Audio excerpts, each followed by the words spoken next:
Today I'm going to talk about raised bed gardens, why I chose raised beds, the fruits and vegetables that I grow in my raised beds, and why I decided on those fruits and vegetables. Let's get started. Hi, I'm Tracy, and this is Working Man's Revolution. Please like, subscribe, and leave a comment. I chose raised bed gardens because the area I live had previously been a glacier field. When the glaciers receded, it left boulders, rocks, and pulverized granite, quartz, and other types of rocks in the area. Due to this, the soil is very nutrient deficient and makes growing anything very hard to do. You can see there simply aren't many nutrients in my soil. That's why I chose raised bed gardens. All of the vegetables we chose were heirloom type variants. We wanted to do that so that we can ensure that each year we can gather some of the seeds and we can replant those next year so that we become sustainable and dependent upon ourselves rather than depending on a grocery store or gardening store to purchase more seeds every year. This is a contender green bean. The contender is an earlier harvesting green bean. It's a very heavy producer and I had really good success with this. I would say that we had very close to 100% germination. It had really heavy crops production. We gathered probably 16 to 18 pounds of green beans from this very small raised bed. These raised beds are only 4 foot by 8 foot, and gathering 18 pounds of green beans from one bed is really nice. What I have remaining on the beds right now, I'm allowing to dry. You can see that when they dry, you can open the hull and you can see that the bean itself is still in there.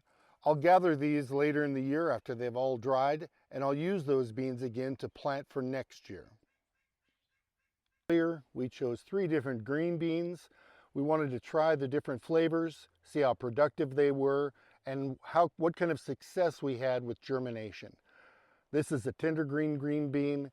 It has a later harvest than the contender does. You can see the contender in the background is already turning yellow. These are still green and they're still producing quite a bit. You can see I still have a really nice crop of green beans so that we'll still be having fresh green beans throughout. I chose a couple different variants of cucumbers. Some are better for fresh salads and some are better for canning. I work away from home and I'm gone for a couple of weeks at a time. When I'm gone, it makes it very difficult to harvest anything.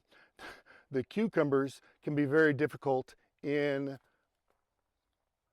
gathering. If you don't gather them almost right away when they're ready, they can get away from you very quickly. You can see that I chose jalapenos because we eat quite a bit of jalapenos. We like spicy food, and probably Mexican food is probably our favorite.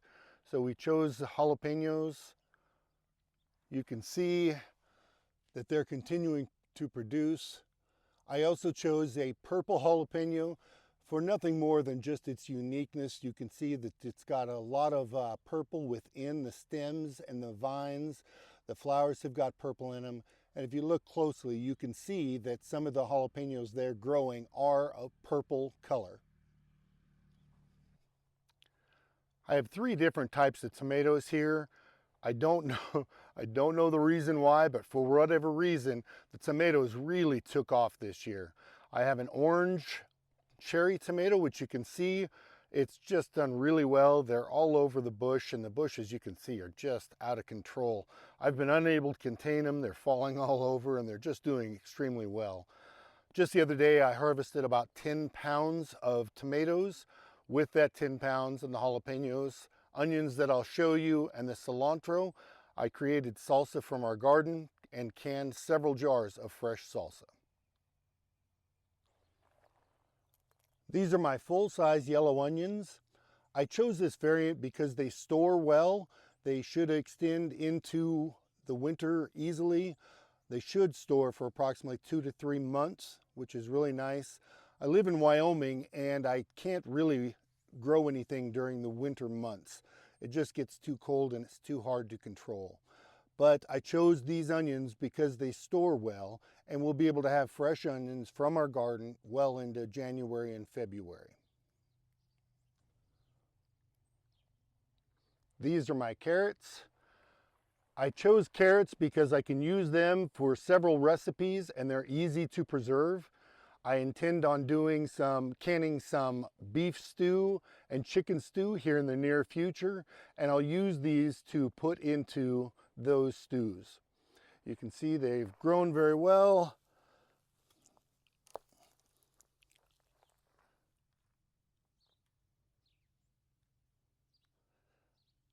And the carrots that I've gotten have been very nice. This is asparagus. I chose asparagus for a couple of reasons. First, because it's one of the first vegetables that come back in the spring. As things warm up and the soil starts getting warm, asparagus will be one of the first to come back in the season. Additionally, it's easy to can and we both like it quite a bit. Here are my strawberries. My strawberries are a June bearing. I started these from a rootstock, so in their first production this year, they had very little production. You can see that they've expanded quite a bit, taken over this full raised bed, and next year I expect to get quite a large production from these. Strawberries are great because they are early, June bearing approximately, and additionally you can make all kinds of different things from them. Jams, preserves, obviously eaten fresh, or other desserts. This is my raised bed garden. I use it to help myself and help my family be more self-sufficient and less reliant on grocery stores. I intend on expanding further, getting 4 or 5, maybe 7 more. I intend on adding more of tomatoes, more peppers, and another patch of strawberries. On the second strawberries, I'll probably add an everbearing so that I have fresh fruit throughout. They generally don't produce as heavily, but they are good to have all year. Thank you for watching.